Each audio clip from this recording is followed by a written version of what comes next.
तो कहानी की शुरुआत वेस्ट वर्जीनिया के फॉरेस्ट से होती है, जहां एक किम्बरली नाम की मॉडल एक रियलिटी शो के शूट के लिए उस फॉरेस्ट में जा रही होती है। रास्ते में जाते वक्त एक आदमी उसकी गाड़ी से टकरा जाता है। किम्बरली काफी डर जाती है और उस आदमी को देखने जाती है जिसने उसे टक्कर मारा था।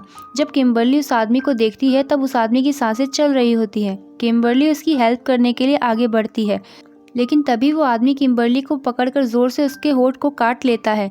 उस आदमी ने इतनी जोर से किम्बरली के होठ को काटा था कि किम्बरली के होठ का निचला हिस्सा पूरा अलग हो गया था। किम्बरली दर्द से तड़प रही होती है और वहां से भागने की कोशिश करती है, लेकिन तभी दूसरा आदमखोर किम्बरली को पकड़ लेता है और एक कुल्हाड़ी की मदद से किम्बरली के 2 टुकड़े कर देता है और उसके 2 टुकड़े को वो आदमखोर अपने साथ ले जाते हैं। उसके बाद नेक्स्ट सीन में हमें एक आदमी को दिखाया जाता है जिसका नाम डेल होता है। वो उस रियलिटी शो का होस्ट होता है जिसकी शूटिंग के लिए किम्बरली वेस्ट वर्जीनिया के फॉरेस्ट में जा रही थी। किम्बरली शूटिंग पर नहीं पहुंच पाती क्योंकि वो रास्ते में ही मारी गई थी। तब शो का डायरेक्टर माइकल डिसाइड करता है कि हम किम्बरली के बिना ही शूटिंग स्टार्ट करते हैं और माइकल उस शो की सेकंड प्रोड्यूसर मारा को किम्बरली की जगह शूट करने का ऑफर देता है और मारा भी शूटिंग के लिए एग्री हो जाती है। उसके बाद डेल हर जगह कैमरा सेट कर देता है और हर कंटेस्टेंट के ऊपर भी कैमरा सेट कर देता है ताकि सभी लोगों को वो मॉनिटर कर सके। उसके बाद डेल सभी को एक टास्क देता है कि सारे कंटेस्टेंट को जंगल में जाके खाना लाना है और उसके बाद उनके शो की शूटिंग स्टार्ट हो जाती है। फॉरेस्ट में जो उन्होंने कैमरा लगाया था उसमें नील रिकॉर्ड हो रहा था। नील के पीछे एक आदमखोर खड़ा होता है जिसका नाम 3 फिंगर होता है। 3 फिंगर नील के गले को चाकू से काट देता है। उसके बाद डेल जो उस गेम को सेटअप कर रहा होता है, जब डेल वापस अपनी गाड़ी में आता है तो देखता है कि किसी ने उसकी गाड़ी के टायर में तीर मारकर उसकी गाड़ी को पंचर कर दिया है और उसके बाद डेल के ऊपर भी तीर से काफ़ी सारे हमले होने लगते हैं। लेकिन डेल बड़ी चालाकी से उन हमलों से बच जाता है और एक पेड़ के पीछे छिप जाता है। लेकिन 3 फिंगर डेल के ऊपर कुल्हाड़ी फेंक देता है, लेकिन डेल बच जाता है और 3 फिंगर के सीने पर डेल चाकू से हमला कर देता है। लेकिन 3 फिंगर को कोई फर्क नहीं पड़ता। वो अपने सीने से चाकू निकाल कर अपने ही ब्लड को लीक करने लगता है और डेल के ऊपर एक आदमखोर हमला करके उसे बेहोश कर देता है। दूसरी तरफ माइकल जेक और इलियाना को टास्क के अलावा कुछ सेक्सुअल एक्टिविटीज करने को कहता है जिससे कि शो की टीआरपी बढ़ सके, लेकिन जेक माइकल की बात से एग्री नहीं होता। लेकिन इलियाना शो में अटेंशन पाने के लिए इन सब चीज़ों के लिए रेडी हो जाती है और वो माइकल को ऑफर करती है और वो माइकल के साथ फिजिकल होने के लिए रेडी हो जाती है। लेकिन मारा माइकल इलियाना को फिजिकल होते हुए देख लेती है और काफ़ी हर्ट होती है क्योंकि वो माइकल को काफ़ी पसंद करती थी और अब मारा उस शो में शूटिंग नहीं करना चाहती थी। लेकिन मारा की पार्टनर उसे ऐसा करने के लिए मना कर देती है। एनवर और जॉन्सी को बारबेक्यू नजर आता है और उन्हें लगता है कि शायद यही उनका टास्क है और वो उसे वहां से उठाकर ले जाते हैं। मारा उस जगह से दूर जाना चाहती थी क्योंकि वो काफी हर्ट हुई थी और वो चलते चलते एक घर के सामने आ जाती है। मारा और उसकी पार्टनर उस घर के अंदर जाते हैं। मारा और उसकी पार्टनर को वहाँ अजीब से लोगों की काफ़ी सारी तस्वीरें नजर आती हैं जिसमें माँ, पा, ब्रदर, सिस्टर होते हैं। तभी मारा और उसकी पार्टनर को किसी के चिल्लाने की आवाज़ आती है और वो दोनों छुपकर देखने लगती हैं और वो माँ और सिस्टर होते हैं और चिल्लाने की आवाज़ माँ की होती है जो प्रेग्नेंट थी और उसे लेबर पेन हो रहा था। सिस्टर माँ की डिलीवरी करती है। डिलीवरी होने के बाद हमें उस बच्चे की शक्ल दिखाई जाती है जो कि दिखने में काफ़ी खौफनाक था। नीना और मारा ये सब देख ही रही होती है, तभी सिस्टर उन दोनों को देख लेती है। नीना और मारा डर के भागने लगती है और उन आदमखोर के टॉयलेट में खुद को बंद कर लेती है और एक बेड की हेल्प से दरवाजे को मजबूती से लॉक कर देती है। लेकिन सिस्टर बाहर से दरवाज़ा तोड़ने लगती है। नीना और मारा को भागने का कोई रास्ता नहीं दिखाई देता क्योंकि उस टॉयलेट की विंडोज़ भी काफ़ी मजबूती से लॉक थी। तब नीना और मारा को मजबूरी में उस टॉयलेट को तोड़कर उसके नीचे से बाहर आना पड़ता है और वो दोनों वहाँ से भागने लगती हैं। लेकिन उन्हें भागते हुए पा देख लेता है और वो उन दोनों का पीछा करता है और मारा की तरफ कुल्हाड़ी फेंकता है जो सीधा जाकर मारा के सर पर लगती है और मारा की डेथ ऑन द स्पॉट हो जाती है।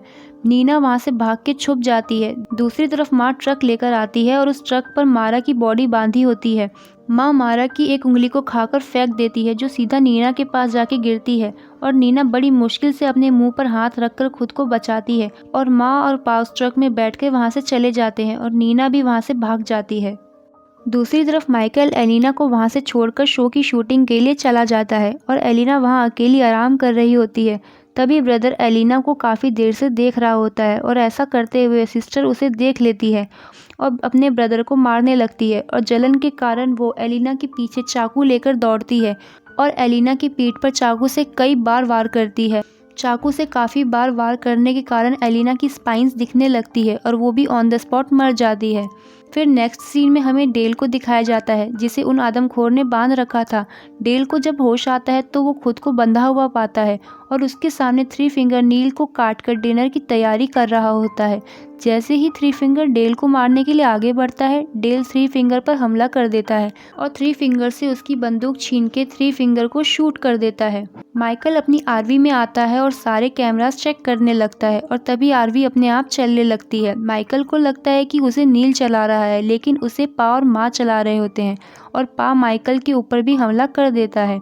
नेक्स्ट सीन में जेक, एम्बर और जॉन्सी बारबेक्यू को मज़े से खा रहे होते हैं। तभी वहाँ नीना पहुँच जाती है। वो काफ़ी डरी हुई होती है। वो उन तीनों को वहाँ से भागने के लिए कहती है, लेकिन जेक को लग रहा होता है कि वो एक्टिंग कर रही है।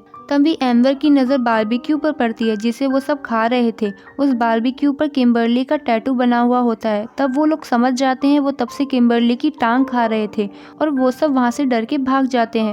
वो सब भाग के आरवी के पास आते हैं, लेकिन वहाँ पर कुछ नहीं होता। तब वो अपनी जान बचाने के लिए पेपर मिल की तरफ जाने का डिसाइड करते हैं। दूसरी तरफ डेल उन आदमखोर के घर पहुंच जाता है जहां उसे मिनार्ड मिलता है। मिनार्ड मूवी के फर्स्ट पार्ट में एक गैस स्टेशन का ओनर होता है। डेल वहां अपने जख्मों पर टाका लगा रहा होता है। मिनार्ड डेल को इन आदमखोर के बारे में बताता है। वो बताता है कि ये आदमखोर केमिकल फैक्ट्री के वेस्ट की पैदावार हैं। लेकिन जब डेल ये कहता है कि उसने थ्री फिंगर को मार दिया है, तब मिनार्ड डेल पर हमला कर देता है क्योंकि थ्री फिंगर उसका बेटा होता है। लेकिन डेल मिनार्ड को एक बॉम्ब की हेल्प से उड़ा देता है और मिनार्ड के टुकड़े हो जाते हैं और उसके बाद डेल उन आदमखोर से लड़ने की तैयारी करता है और वो उनसे लड़ने के लिए हथियार इकट्ठे कर लेता है। नेक्स्ट सीन में जेक, एम्बर, जॉन्सी और नीना मील को ढूंढ रहे होते हैं, लेकिन उन्हें माँ और सिस्टर देख लेते हैं, जिसके बाद माँ और सिस्टर उन चारों पर हमला कर देती हैं और उनसे डर के नीना फिर से वहाँ से भाग जाती है। वो तीनों माँ और सिस्टर का मुकाबला करते हैं और वहाँ से भाग जाते हैं। जेक नीना को ढूंढने के लिए अकेले निकल पड़ता है। नीना भागते भागते एक गड्ढे में गिर जाती है और वो उस गड्ढे से निकल नहीं पाती। तब जेक वहां आकर नीना को उस गड्ढे से बाहर निकालता है, लेकिन गड्ढे से बाहर निकालते वक्त उसका शोल्डर डिसलोकेट हो जाता है। तभी वहाँ उन्हें ट्रक की आवाज़ सुनाई देती है और वो लोग वहाँ से भाग के एक ऐसी जगह पहुँचते हैं जो उस रास्ते का एंडिंग पॉइंट था। जब तक वो कुछ सोच पाते तब तक वहाँ सिस्टर आ जाती है और उन दोनों पर गोलियां चलाने लगती हैं और अपनी जान बचाने के लिए वो दोनों रिवर में कूद जाते हैं। एम्बर और जॉन्सी जंगल में भाग रहे होते हैं, लेकिन वो एक ट्रैप में फंस जाते हैं। एम्बर भी अपने साथी को बचाने के चक्कर में उस ट्रैप में फंस जाती है और वहाँ पा और ब्रदर आ जाते हैं। जब पा उन दोनों के ऊपर निशाना लगा रहा होता है, तब वो ये मौका अपने ब्रदर को देता है और ब्रदर एक ही तीर से उन दोनों को मार देता है और वो तीर उन दोनों के आर पार चला जाता है, जिसके कारण उन दोनों की मौत हो जाती है। जेक और नीना मील में पहुंच जाते हैं। वहाँ उन्हें एक बच्ची और माँ का स्केलेटन दिखाई देता है, जिसे देखकर वो घबरा जाते हैं। नीना फिर से वहाँ से भागने लगती है क्योंकि उसे सिर्फ अपनी जान की परवाह थी, लेकिन जेक उसे रोकता है और कहता है कि एम्बर और जॉन्सी यहाँ आने वाले होंगे, हमें उनका इंतजार करना चाहिए। वो लोग वहाँ काफी सारी लावारिस गाड़ियाँ देखते हैं जहाँ उनकी आरवी भी खड़ी होती है और उसमें से माइकल की चिल्लाने की आवाज आ रही होती है। जेक माइकल को बचाने के लिए आरवी के अंदर जाता है, लेकिन वहाँ माइकल नहीं होता। वो आवाज़ कैमरा में से आ रही होती है जिसमें माँ माइकल को बड़ी बेरहमी से मार डालती है और तब जेक समझ जाता है कि ये उन्हें फंसाने की एक सोची समझी चाल थी। लेकिन जब तक वो वहाँ से भाग पाते, पा उन्हें पकड़ लेता है और उन दोनों को बांध देता है। जब उनका डिनर का टाइम होता है तब वो प्रे करने लगते हैं। माँ बचे हुए इंसानी टुकड़ों को ग्राइंडर मशीन में फेंक देती है। डेल ये सब छुपकर देख रहा होता है। डेल वहाँ थोड़ी सी मूवमेंट करता है और उसकी आवाज़ सुनकर पा, माँ, ब्रदर, सिस्टर चौकन्ने हो जाते हैं और अपने अपने हथियार उठा लेते हैं। डेल ब्रदर और सिस्टर को अपने ट्रैप में फंसाकर उन्हें भी बॉम्ब की मदद से उड़ा देता है और फिर वो नीना और जैक को आज़ाद कर देता है। अपने बच्चों के टुकड़े टुकड़े होते हुए देख पा और माँ गुस्से से पागल हो जाते हैं और पा डेल के ऊपर तीर से कई बार हमला कर देता है, लेकिन डेल काफ़ी स्ट्रॉन्ग आदमी था। तब माँ एक धार वाली चेन उसके गले पर फेंक देती है, जिससे डेल का गला कट जाता है और उसकी मौके पर मौत हो जाती है। नीना आज़ाद होते ही वहाँ से भागने लगती है, लेकिन जैक को माँ और पा पकड़ लेते हैं और उसे ज़बरदस्ती ग्राइंडर में डाल रहे होते हैं। जैक की चीखें सुनकर नीना इस बार उसकी हेल्प के लिए वापस आती है और वो पा के गर्दन पर काफ़ी तेज काट कर उसका मांस ही वहाँ से उखाड़ देती है और जैक पा को ग्राइंडर की तरफ धक्का दे देता है, जिससे पा का एक हाथ कट जाता है, लेकिन माँ पा को बचाकर बाहर निकाल लेती है। जैसे जैसे ही माँ और पा जैक और नीना पर फिर से हमला करने के लिए आगे बढ़ते हैं, नीना एक स्विच को खींच देती है जिससे एक मोटी लकड़ी पा और माँ को ढकेलकर उस ग्राइंडर में फेंक देती है और उन दोनों के टुकड़े टुकड़े हो जाते हैं और नीना और जैक वहाँ से निकल जाते हैं। मूवी की एंडिंग में हमें थ्री फिंगर को दिखाया जाता है जो मरा नहीं होता है और वो मारा की फिंगर से उसी बच्चे को फीड कर रहा होता है जिसे उसकी माँ ने जन्म दिया था और इसी के साथ ये मूवी एंड हो जाती है। अगर आपको मेरी एक्सप्लेनेशन अच्छी लगी हो तो इस वीडियो को लाइक और शेयर करना ना भूलें और चैनल को सब्सक्राइब ज़रूर कर लें। मिलती हूँ आपसे नेक्स्ट वीडियो में। Thank you.